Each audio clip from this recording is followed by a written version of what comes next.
Hi friends, మేమైతే ట్రైన్కి వచ్చాము. ఇక్కడంట కడసత్యం తల్లి అంట. ఎంత బాగుందో, చాలా పీస్ఫుల్గా కూడా ఉంది గుడి. కానీ ఇక్కడ వచ్చి మ్యారేజ్ చేస్తుంటే చాలా చిరాకు వచ్చేస్తుంది. ఫ్రెండ్స్కి మాత్రమే.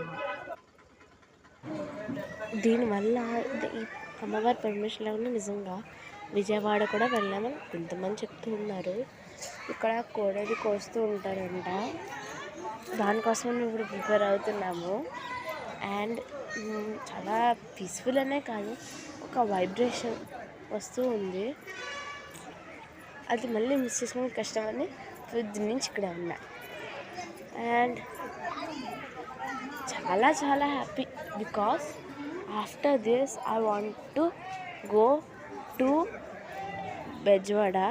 ఆ బెజవాడ నాకు అంత ఇష్టం ఉండదు, కానీ ఎప్పుడు కూడా బెజవాడ చూశాను, కానీ ఇది ఎక్కువ చూడలే. నేను చిన్నప్పుడు చూశానంట. After that the second time in my life is this one. ఈ బెజవాడలో అమ్మవారు కొంచెం దూరంగా ఉంటారు, కానీ ఇక్కడైతే మాకు చాలా చాలా దగ్గరగా దర్శనం అయింది. ఈ దర్శనంతో పాటు కర్రీ కూడా చాలా బాగా వచ్చింది.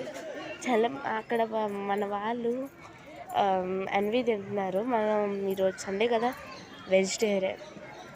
సో దాట్ మనం వెజ్ తింటాం కాబట్టి వాళ్ళు లాస్ట్లో ఉన్న సాంబార్ అది తినేసి కంప్లీట్ చేసి వచ్చేసాం.